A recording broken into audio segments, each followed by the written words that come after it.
Hi everyone! So for today's video, sasagutin ko yung isa sa mga frequently asked question kung paano ba ako nakapag-apply or nakapunta dito sa Canada.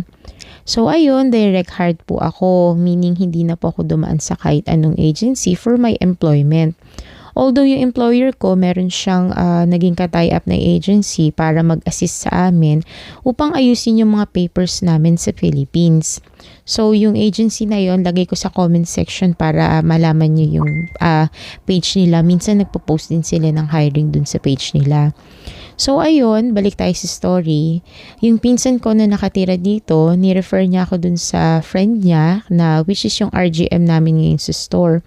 Kasi yung time na yon nagpapahanap daw yung employer namin ng Filipino na with McDonald's experience as a manager. So nagtry naman ako magpasa ng resume, in-interview ako, and then after a month of waiting, ayun, na-hire ako.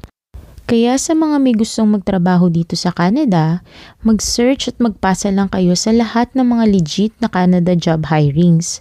Huwag niyo susukuan at palagi niyong pag-pray. Malay niyo, swertihin kayo kagaya ko.